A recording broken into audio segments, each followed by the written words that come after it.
नमस्कार, जय गजानन. तुमच्या सगळ्यांचं आपल्या चॅनलमध्ये खूप खूप स्वागत आहे. श्री गजानन महाराजांची भक्ती आणि पुण्य यामध्ये काय फरक आहे, भक्ती केल्यामुळे आपल्याला कशाची प्राप्ती होते आणि पुण्य केल्यामुळे आपल्याला कशाची प्राप्ती होते याबद्दलचीच माहिती आजच्या व्हिडिओमध्ये असणार आहे.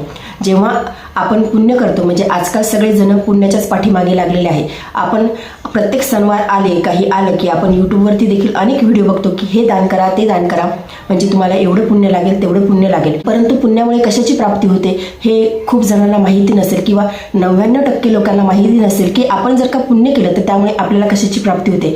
म्हणजे हे असं होते की मुलगा परीक्षेला बसला आहे, त्याला तर अभ्यास करायचा नाही, त्या उलट प्रिन्सिपलला सेटिंग लावून किंवा टीचरला सेटिंग लावून त्याला पास करून घ्यायचं.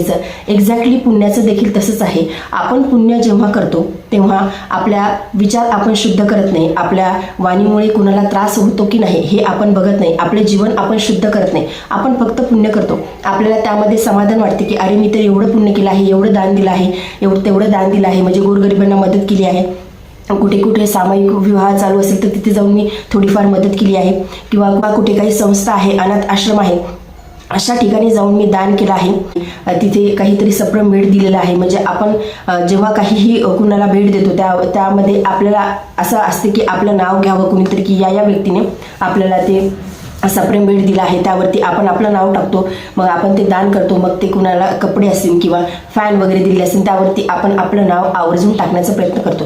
परंतु हे झालं आपलं पुण्य, आणि पुण्य करण्यामुळे आपल्याला भगवंताची प्राप्ती कधीच होत नाही. म्हणजे हे तुम्हाला ऐकायला विशेष वाटेल, परंतु हेच सत्य आहे की पुण्य केल्यामुळे आपल्याला भगवंताची प्राप्ती होत नाही. मग पुण्य केल्यामुळे आपल्याला कशाची प्राप्ती होते, तर पुण्य केल्यामुळे आपल्याला स्वर्गाची प्राप्ती होते. आता स्वर्ग हा वेगळा आहे, नरक वेगळा आहे, आणि भगवंताची प्राप्ती या दोन्ही गोष्टी वेगळ्या आहे. म्हणजे वैकुंठाची प्राप्ती आपण ज्याला म्हणू शकतो, या तिन्ही गोष्टी अतिशय वेगळ्या आहेत.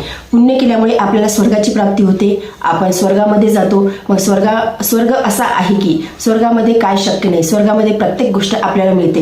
म्हणजे जसं आता 5 स्टार हॉटेल असतात, 7 स्टार हॉटेल असतात, तसं स्वर्ग हा 100 स्टार किंवा त्यापेक्षाही चांगली हॉटेल आहे असं आपण म्हणू शकतो. तिथे आपल्याला प्रत्येक गोष्टी मिळू शकते, प्रत्येक गोष्टीची प्राप्ती आपल्याला होऊ शकते. आपण जो विचार मनामध्ये केला, समजा आता तुम्हाला गुलाबजाम खायची इच्छा झाली, तुम्ही जर का विचार करा मला गुलाबजाम खायचा आहे, तर तुम्हाला तिथे तुमच्या टेस्टप्रमाणे तुम्हाला गुलाबजाम मिळतील. म्हणजे कुणाला कमी गोड हवं आहे, कुणाला जास्त गोड हवं आहे, कुणाला खूप डीप फ्राय केलेले हवेत किंवा कुणाला अगदी मऊसूत हवे आहेत.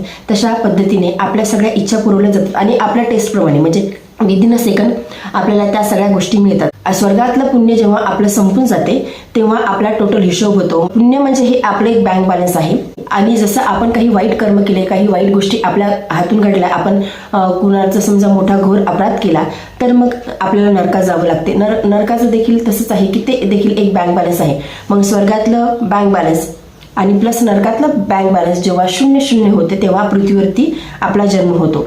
म्हणजे तेव्हा इंद्रदेव बघतात की तू जर का नरकात जाऊन आला असेल तर मग परत तुला नरकात जायची गरज नाही. परंतु जर का नरकाचे भोग भोगले नसतील तर स्वर्गातलं पुण्य संपल्याच्या नंतर ज्या काही वाईट गोष्टी आपल्या हातून घडल्या, म्हणजे घडत असत दैनंदिन जीवनामध्ये घडत असत, किंवा कधी कधी खूप मोठा अपराध देखील आपल्याकडून होत असतो, परंतु आपल्याला त्याची जाणीव होत नाही. मग परत आपल्याला नरक यातना भोगून, म्हणजे जेव्हा स्वर्गाचं पुण्य संपेल, नरकाच्या ज्या काही यातना आहेत त्या संपतील, दोघांचंही बॅलन्स 0 येईल, त्यावेळेस मग पृथ्वीवरती जन्म होतो. म्हणजे तुम्हाला समजत असेल मला काय म्हणायचं आहे. दोन्ही जेव्हा 0-0 होतात, दोन्हीकडचेही आपले कर्म 0-0 होतात, त्यावेळी पृथ्वीवरती जन्म होतो. परंतु त्यामुळे भगवंताची प्राप्ती किंवा त्यामुळे महाराजांच्या चरणाची प्राप्ती आपल्याला होऊ शकत नाही. मग महाराजांची प्राप्ती करण्यासाठी आपण काय करावं, पुण्यकर्म करूच नाही का? आता अनेक जणांना असा प्रश्न पडेल की मग आपण पुण्य करायचेच नाही का? आपल्याला पुण्य करायचं आहे, आपल्याला पुण्यकर्म करायचं आहे. पुण्यकर्म म्हणजे नेमकं काय, तर पुण्यकर्म असं असते की आता महाराजांचा प्रगट दिन आहे, आपण महाराजांच्या प्रगट दिनानिमित्त आपण अन्नदान करतो.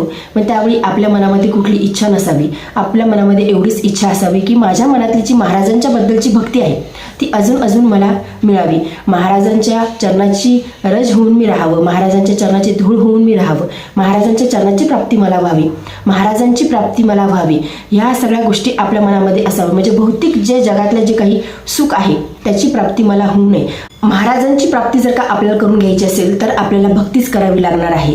आपण असे अनेक संत महात्मे बघितले आहेत, भक्त बघितले आहेत की त्यांनी निस्वार्थ सेवा केली विठ्ठलाची, तेव्हाच त्यांना विठ्ठलाची प्राप्ती झाली. महाराजांची निस्वार्थ सेवा केली, बंकटलाल असो किंवा हरिभाऊ पाटील असेल, महाराजांची निस्वार्थ सेवा केली तेव्हाच त्यांना महाराजांची प्राप्ती झाली. त्यामुळे आपल्याला जर का महाराजांची प्राप्ती करून घ्यायची असेल तर आपण जे काही पूर्वीचे भक्त आहेत त्यांचं चरित्र आपण वाचावं. ते अतिशय निस्वार्थ भक्त होते, म्हणजे भगवंत त्यांना देण्यासाठी तयार होता. भगवंतांनी त्यांना दिलं सुद्धा, ऐहिक सुख दिलं, त्यांना आर्थिक मदत केली तरी सुद्धा आर्थिक मदत करण्याचा प्रयत्न केला. परंतु त्या सगळ्या संतांनी, त्या सगळ्या महात्म्यांनी ते सुख जे आहे ते नाकारून टाकलं. म्हणजे ते जशा परिस्थितीमध्ये आहेत ते तशाच परिस्थितीमध्ये जगले आणि त्यांनी भगवंत प्राप्ती करून घेतली. त्यामुळे भगवंताच्या चरणाची जर का प्राप्ती करायची असेल तर आपल्याला भक्तीच करावी लागणार आहे. आपण त्यांच्या एवढं महान बनू शकत नाही. आपण खूप शून्य आहोत. आपण जेव्हा पुण्यकर्म करतो त्यामध्ये आपण आपल्या इच्छा ठेवायला नको, तेव्हाच आपल्याला मुक्ती मिळणार आहे. म्हणजे मला एक कमेंट अशी आली होती की आपल्याला मुक्ती मिळवायची असेल तर आपण काय करावं. मुक्ती कधी मिळते? जेव्हा भगवंताची प्राप्ती आपल्याला होते, भगवंताच्या चरणाची प्राप्ती होते, महाराजांच्या चरणाची प्राप्ती आपल्याला जेव्हा होईल तेव्हाच आपल्याला मुक्ती मिळणार आहे. मुक्ती म्हणजेच काय की परत आपल्याला जन्म घेऊन पृथ्वीवरती यावं लागणार नाही. म्हणजे आपल्या पुराणामध्ये असे असंख्य दाखले दिलेले आहे की 84 लक्ष योनी आपल्याला फिरून नंतर आपल्याला मानवाचा जन्म मिळतो. म्हणजे मग त्या 84 लक्ष योनीमध्ये किडा, कीटक, पाल, मगर, अनेक असे प्राणी जे आपल्याला सध्या किळसवाने वाटतात त्या सगळ्यांचा जन्म घेऊन आपल्याला मनुष्याची प्राप्ती होते. म्हणजे हे खूप सखोल ज्ञान आहे. हे म्हणजे आता मला माहीत नाही की किती जणांना हे पल्ले पडेल किंवा किती जणांना समजेल, परंतु शास्त्रामध्ये त्याचे दाखले दिलेले आहे आणि आपल्याला आपलं शास्त्राला खोटं ठरवणं किंवा त्याला डिनाय करून चालणार नाही. कारण की प्रत्येक धर्म असो किंवा प्रत्येक शास्त्र असो त्यामध्ये या सगळ्या गोष्टींचा उल्लेख आहे की आपल्याला 84 लक्ष योनी फिरून आल्याच्या नंतरच मनुष्याचा जन्म येतो. म्हणजे एवढा श्रेष्ठ मनुष्याचा जन्म आहे. त्यामुळे आपण या जन्मामध्ये, आता तर कलियुग चालू आहे, कलियुगामध्ये तर सर्वश्रेष्ठ नामस्मरण सांगितले आहे. त्यामुळे सतत नामस्मरण करावं. आपल्या जर काही अपराध झाला असेल तर महाराजांच्या चरणाची आपण क्षमा मागावी की माझ्याकडून हा अपराध झाला आहे, तुम्ही त्यामध्ये मला जी काही शिक्षा द्यायची असेल तुम्ही ती द्या. आणि म्हणजे आत्ता पूर्वीच्या आयुष्यामध्ये आपलं जे काही झाले आपण ते बदलू शकत नाही, परंतु आपल्याला जेव्हा गोष्टी माहीत होतात त्यापुढे तर आपण बदलण्याचा नक्कीच प्रयत्न करू शकतो. आणि महाराजांना आपण विनंती करावी की माझ्याकडून जे काही अपराध झाले आहे तुम्ही त्याची मला क्षमा करा, त्याची मला शिक्षा द्या, त्याबद्दल मला शिक्षा द्या. तर आता कोणाकोणाला असं वाटेल की आता काय शिक्षा महाराज देतील, तर महाराज हे खरंच मुळात भक्त वत्सल आहेत. जो भक्त महाराजांच्या चरणाची भक्ती करतो त्या भक्ताचे सगळे दोष महाराज माफ करतात. त्या भक्तावरती महाराज प्रसन्न होतात. तुम्ही एवढं म्हणून तर बघा, तुम्ही एवढं मागून तर बघा महाराजांना की महाराज माझ्याकडून जे काही पूर्वीच्या काळामध्ये जे काही चुकलं असेल, मी माझ्याकडून अपराध झाला असेल त्याबद्दल मला क्षमा करा. मी तुम्हाला अनेकशा आता असा कथा सांगू शकते की ज्या लोकांनी खरंच खूप अपराध केले आहेत तरी सुद्धा भगवंतांनी त्यांना कवटाळलं आहे, भगवंतांनी त्यांच्या चरणाची शरण त्यांना दिलेली आहे, भगवंतांनी त्यांना मुक्ती दिली आहे. त्यामुळे आपल्याला एका भगवंता वाचून कुणाचाही सहारा नाही. आपण जेवढी भक्ती करू, जेवढे आपण पुण्यकर्म करू, पुण्यकर्म करायचे म्हणजेच काही इच्छा विरहित आपण जेव्हा कुठली सेवा करू, भक्ती करू किंवा काही दान करू, अन्नदान करू, हे झाले आपले पुण्यकर्म. एक जण बालाजीला जातात, बालाजीला केशदान करण्याची प्रथा आहे, अनेक जण तिथं केशदान करतात. परंतु केशदान करण्यामध्ये म्हणजे स्त्री देखील करतात, पुरुष देखील करतात, परंतु काहीतरी इच्छा असते, काहीतरी संकल्प असतो, कुठल्या तरी इच्छापूर्तीसाठी म्हणा किंवा काहीतरी इच्छा पूर्ण झाली म्हणून तिथे केशदान केले जातात. बालाजीच्या दर्शनाला आपण निस्वार्थ भावनेने कधी जातो का? कधीच नाही, असं कधीच होत नाही. तर ह्या सगळ्या गोष्टीमुळे म्हणजे जे जात असतील त्यांना तर मुक्ती मिळणारच आहे, त्यांना भगवंताची प्राप्ती होणारच आहे. परंतु या सगळ्या गोष्टीमुळे आपल्याला पुण्यच मिळते, आपल्याला भगवंताची प्राप्ती होत नाही, आपल्याला महाराजांची प्राप्ती होत नाही. भक्ती हे एक असं इंजेक्शन आहे, म्हणजे आपण ज्याला म्हणतो अनेस्थेशियाचे इंजेक्शन आहे, ते जर का आपण घेतलं तर भक्ताला भगवंत सर्वतोपरी सांभाळतो. म्हणजे जसं अनेस्थेशिया दिलं तर आपल्याला कळत नाही की आपल्या जीवनामध्ये काय घडत आहे, काय घडत नाही, म्हणजे कुठे आपल्याला कट करत आहेत, कुठे चिरत आहेत. आपण ऑपरेशनच्या वेळी अनेस्थेशिया डॉक्टर आपल्याला देतात. तसंच सेम भक्तीचं असते की जो भक्त भगवंताची सेवा करतो, भक्ती करतो, त्याला भक्तीचं अनेस्थेशियाचं इंजेक्शन दिलेलं असते. त्यामुळे त्या भक्ताला काही फरक पडत नाही. आपल्या पुराणामध्ये असे अनेक भक्त होऊन गेले आहेत. संत तुकाराम, संत ज्ञानेश्वर माऊली, संत जनाबाई, संत सखूबाई, संत पुरंदर दास, या सगळ्यांच्या कथा तुम्ही ऐकत जा, वाचत जा. या सगळ्यांच्या कथा तुम्ही वाचा, तुम्हाला खरंच कळेल की भगवंत साक्षात येऊन त्या भक्ताला सांभाळतात. आणि ह्या काही सत्ययुगातल्या, त्रेतायुगातल्या किंवा द्वापर युगातल्या गोष्टी नाही, ह्या कलियुगातल्याच गोष्टी आहेत. म्हणजे कलियुगाच्या सुरुवातीला गोष्टी घडलेल्या आहेत. आणि आजही असे भक्त आहेत, आजही असे साधू संत आहेत की त्यांना भगवंताने सहारा दिला आहे, भगवंताने प्रत्यक्ष दर्शन दिलं आहे. म्हणजे आता कुणाकुणाला असं वाटेल की आता कुठे शक्य आहे त्या गोष्टी होणं, की खरंच साक्षात पांडुरंग येऊन कुणासोबत बोलेल किंवा महाराज येऊन कुणासोबत बोलेल. आपली जी भक्ती आहे ती भक्ती तिथपर्यंत पोहोचलेली हवी, तेव्हाच आपल्याला हे सगळे अनुभव येतील. महाराज अजूनही अनुभूती नक्की देतात. आणि तुम्ही जेव्हा जेव्हा भक्ती कराल, जास्तीत जास्त भक्ती तुम्ही कराल किंवा जास्तीत जास्त तुम्ही भक्त चरित्र वाचाल किंवा भक्तांच्या विषयी तुम्ही वाचाल, म्हणजे मी तर नेहमी करता असं तुम्हाला म्हणते की तुम्ही भक्ती तर करत जा, त्यासोबतच भक्तांचे चरित्र देखील वाचत जा. भक्तांचे चरित्र यासाठी वाचायचे, ऐकायचे की त्यामुळे आपली भक्ती पुष्ट व्हायला मदत होते. आपल्याला कळते की आपण योग्य मार्गावरती कसं चालावं. म्हणजे मला अशा अनेकशा कमेंट येतात की भक्तीमध्ये काय चुकतं आहे ते सांगा. तर आता मला तर माहीत नाही की तुम्ही भक्ती कशी करत आहात किंवा तुमचं भक्तीमध्ये तुमचा किती रस आहे किंवा तुमची भक्ती कोणत्या पद्धतीची आहे, परंतु मी देखील एवढी मोठी देखील नाही की तुम्हाला मी त्यामध्ये सखोल सांगू की या गोष्टीनेच तुम्ही करा किंवा या मार्गावरतीच तुम्ही चला. मी एवढं सांगू शकते की तुम्ही भक्तचरित्र वाचत चला. भक्तचरित्र वाचल्यामुळे आपल्या जीवनामध्ये खरंच खूप ट्रिमेंडस चेंजेस होतात. जसं आपण म्हणजे आपल्याला कळतं की आपण कुठल्या मार्गावरती नीटपणे चालायचं आहे किंवा आपण कशी भक्ती करावी, आपली भक्ती आपण कशी पुष्ट करावी, हे आपल्याला स्वतःलाच उमगत चालते. त्या भक्तांना म्हणजे जनाबाईसोबत पांडुरंग दळू लागायचे. सखूबाईला जेव्हा घरचे त्रास द्यायचे तेव्हा साक्षात पांडुरंग तिथे उभे राहिले, स्वतः बांधून घेतलं सखूबाईसारखं आणि सखूबाईला पंढरीच्या दर्शनाला पाठवलं. पुरंदरदास यांची कथा अशी आहे की पुरंदरदास हे खूप चिकट होते. म्हणजे मी ती तुम्हाला कथा यासाठी सांगत आहे की आपली भक्ती पुष्ट व्हावी, आपल्याला भक्तीमुळे भगवंताची प्राप्ती कशी होते तर ते मी तुम्हाला सांगत आहे. आणि पुण्य केल्यामुळे स्वर्गाची प्राप्ती कशी होते, म्हणजे तुम्हाला अजून ते चांगल्या पद्धतीने लक्षात येईल की पुरंदरदास हे पुण्याला राहायचे. ते खूप चिकट होते, म्हणजे अतिशय चिकट होते ते. आणि ते त्यांच्या बायकोच्या अंगावरती एक देखील दागिना ठेवायचे नाही. फक्त नाकातली एक नथ ती ठेवली होती, ती देखील यासाठी की सौभाग्यवती स्त्रीच्या अंगावरती काहीतरी अलंकार असावे म्हणून एक नथ नाकातली ठेवली होती. परंतु त्यांची जी पत्नी होती पुरंदरदासची, ती खूप भक्त होती. ती भक्त पांडुरंगाची एवढी होती की तिला रडायला यायचं की माझा नवरा खरंच असा वागतो. मग भगवंत देखील अशा भक्ताला मदत करतात. भगवंत देखील अशा जे चिकट लोक असतात त्यांच्यावरती देखील कधी कधी भगवंताला वाटते की मी याची परीक्षा घेऊ, बघू कसा वागतो. तर साक्षात पांडुरंग त्या पुरंदरदासच्या दुकानावरती जातात आणि म्हणजे त्यांचं नाव तेव्हा वेगळं असते. पुरंदरदासच्या दुकानावरती जातात आणि म्हणतात की मला व्याज हवं आहे, माझ्या मुलीचं लग्न आहे. पण पुरंदरदास एवढे चिकट असतात की ते त्यांना काहीच देत नाहीत. ते म्हणतात नाही, मी स्वतः कर्जामध्ये डुबलेलो आहे. मी म्हणजे खूप मोठी कहाणी आहे ती की मी खूप कर्जामध्ये डुबलेलो आहे, मी स्वतः तुम्हाला पैसे देऊ शकत नाही.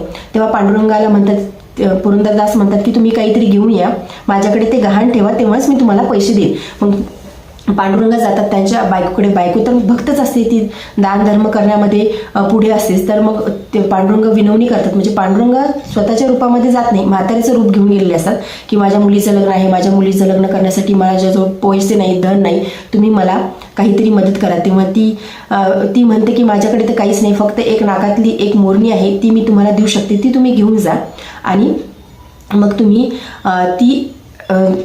ते ठेवून तुम्ही पैशाची कायची मॅनेजमेंट होते ती बघा. परंतु पांडुरंगाची तर लीला अगाध आहे. ते ती मोरणी घेऊन जातात, तिच्याच नवऱ्याला देतात. मग पुरंदरदास ती लॉकरमध्ये ठेवतात आणि पांडुरंगाला पैसे देतात. म्हणजे पुरंदरदासाला कळत सुद्धा नाही की पांडुरंग माझ्याकडे, साक्षात पांडुरंग आलेले आहेत, पंढरनाथ माझ्याकडे पैसे मागण्यासाठी आलेले आहेत. पुरंदरदासची जी पत्नी असते ती नवऱ्याला तर अर्थात खूप घाबरत असते, कारण की पहिल्याच्या स्त्रिया नवऱ्याला खूप घाबरायच्या, खूप मान ठेवायच्या, खूप धाक होता पहिल्याच्या स्त्रियांना. म्हणजे आता वातावरण सगळं बदललं आहे, परंतु पहिले असंच होतं अगोदरच्या काळामध्ये की नवरा जे म्हणाल तेच पत्नी करायची. मग ती खूप रडते, खूप पंढरनाथाला धावा करते की आता मी काय करू, माझा नवरा घरी आल्याच्या नंतर बघेल की माझ्या नाकामध्ये मोरणी नाही, तर मग कसं होणार. तर ती विष घेण्यासाठी ग्लास हातामध्ये घेते, तर त्या ग्लासमध्ये येऊन ती मोरणी पडते आणि ती बघते की टक्कन काहीतरी वाजलं आहे. बघते तर त्यामध्ये ती मोरणी असते. मग पुरंदरदास घाई घरी येतात की म्हणजे पुरंदरदासाला तर लक्षात येते की ही आपल्या बायकोचीच मोरणी आहे म्हणून. हिला कळत नाही की कुणाला काही दान धर्म करत सुटते, असं करते तसं करते, असं चिडचिड करून ते घरी येतात आणि बघतात तर काय की मोरणी तिच्या हातामध्ये असते. तर मग पुरंदरदासाला आश्चर्य वाटते की मी तर लॉकरमध्ये ठेवली होती, ती तुझ्या हातामध्ये कशी आली. तर साक्षात पंढरीनाथ ती मोरणी आणून त्या पुरंदरदासच्या बायकोमध्ये देतात. तेव्हा ती पुरंदरदासाची बायको सगळी घडलेली हकीकत सांगते की म्हातारी व्यक्ती माझ्याकडे आला होता आणि त्याने मला मुलीच्या लग्नासाठी पैसे नाहीत असं सांगत होता, म्हणून मला दया आली आणि ही मोरणी मी दिली. तर पुरंदरदासची बायको म्हणते की साक्षात पंढरीनाथ तुमच्याकडे आले होते. पुरंदरदासाला एवढा खेद होतो की मी साक्षात पंढरीनाथाला नाही ओळखू शकलं, साक्षात पांडुरंग माझ्याकडे आला होता, माझ्याकडे विनवणी केली तरी सुद्धा मी ओळखू नाही शकलं. मग ते सगळं काही सोडून देतात. म्हणजे एवढा चिकट असतात ते, तरी सुद्धा ते सगळं काही सोडून देतात, सगळ्या गोष्टीचा त्याग करतात आणि पंढरपूरला जातात.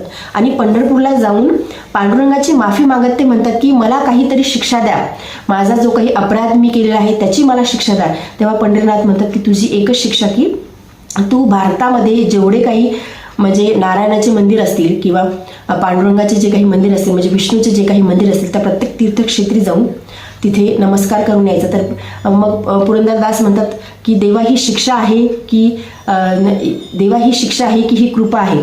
तर मग पंढरीनाथ त्यामध्ये जा आणि प्रत्येक ठिकाणी प्रत्येक भाषेमध्ये एक एक पद तू लिहायचं आहे, एक एक काव्य रचना तू करायची आहे. मग ते पुरंदरदास जातात, म्हणजे वर्षानुवर्ष मग ते तीर्थयात्रेसाठी जातात, प्रत्येक ठिकाणी जातात, ती भाषा शिकतात आणि त्या भाषेमधलं एक पद एक काव्य लिहून मग मंदिरामध्ये जाऊन मग पांडुरंगाच्या समजा विष्णूचे जे काही रूप आहेत त्या सगळ्या मंदिरामध्ये जाऊन त्या सगळ्यांना ते एक एक पद ऐकवतात. प्रत्येक राज्यामध्ये जाऊन मग त्या देवाच्या मंदिरामध्ये जातात आणि त्यांना ते पद ऐकवतात. मग ते सगळी त्यांची तीर्थयात्रा करून ते परत येतात. ही पुरंदरदासची कथा आहे.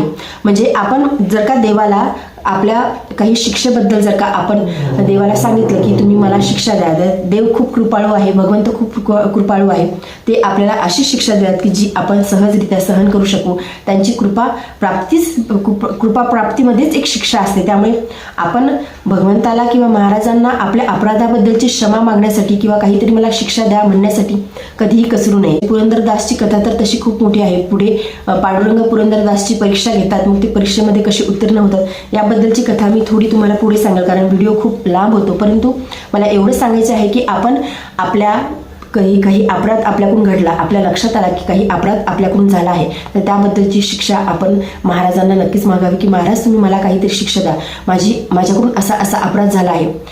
महाराज अशी शिक्षा तुम्हाला देतील. महाराजांच्या कृपामध्येच तुमची शिक्षा लपलेली असेल. त्यामुळे आपण महाराजांची भक्ती ही जास्तीत जास्त करा, नामस्मरण करा, महाराजांचं पारायण करण्याचा प्रयत्न करा. जेव्हाही आपण काही संकल्पयुक्त सेवा करतो, मी याबद्दलचे व्हिडिओ तुमच्यासोबत शेअर केले आहे की संकल्प कसा मागावा. संकल्प हा भक्तीचा सेवेचाच मागावा. आपले जास्तीत जास्त आपल्याकडून पारायण व्हायला हवं, जास्तीत जास्त नामस्मरण आपल्याकडून व्हायला हवं. म्हणजे मी शेगावला येऊन एवढी देणगी देतो, तुम्ही माझी ही इच्छा पूर्ण करा, असा संकल्प कधीही घेऊ नका. कारण ते एक पुण्यकर्म ते एक पुण्य झालं, ते पुण्यकर्म होत नाही. आपल्याला जर का पुण्यकर्म करायचे असेल, म्हणजे असं नाही की पुण्यकर्म करू नये, पुण्यकर्म करताना आपण त्या फळाची इच्छा करू नये. पुण्यकर्म करताना फक्त आपण पुण्यच करावं, त्यामागे आपली कशाचीच इच्छा नसावी. जेव्हाही तुम्हाला कधी काही संकल्प घ्यायचा वेळ आला, म्हणजे मी देखील पुण्यकर्म करते, आमच्याकडे देखील प्रगट दिन असतो, परंतु त्यामागे काहीच इच्छा नसते. त्यामागे एवढीच इच्छा असते की महाराज तुमची कृपादृष्टी आमच्यावरती राहू द्या, महाराज तुमची भक्ती आमच्याकडून जास्तीत जास्त होऊ द्या. म्हणजे आमचं अहोभाग्य आहे की महाराज तुमचा प्रगट दिन आम्ही करू शकतो, म्हणजे तुमचीच ती कृपा आहे, एवढीच इच्छा आमच्या मनामध्ये असते. म्हणजे असं नाही की मी खूप हे करते आहे किंवा माझ्याकडून खूप काही गोष्टी होतात, माझ्याकडूनही खूप काही गोष्टी सुटतात. कारण या संसाराच्या राडामध्ये हे संसार प्रपंच सांभाळता जबाबदाऱ्या सांभाळता ह्या सगळ्या गोष्टी आपल्याकडून होत असतात. परंतु आपण फक्त भक्तीचा सेवेचा संकल्प महाराजांना करावा. महाराजांची प्राप्ती जर का आपल्याला करून घ्यायची असेल तर फक्त आपण महाराजांची भक्तीच करावी, पुण्यकर्म करावं, परंतु त्या पुण्यकर्माच्या मागे आपल्या मनामध्ये कसली इच्छा नसावी. महाराजांची प्राप्ती करायची असेल तर आपल्याला भक्तीच करावी लागेल, तेव्हाच महाराजांच्या चरणाची प्राप्ती आपल्याला होणार आहे, भगवंताची प्राप्ती आपल्याला होणार आहे. आजच्या व्हिडिओमध्ये एवढेच. व्हिडिओ जर तुम्हाला आवडला असेल तर व्हिडिओ लाईक करा, चॅनलवरती नवीन चॅनल सबस्क्राईब करा. जय गजानन. धन्यवाद.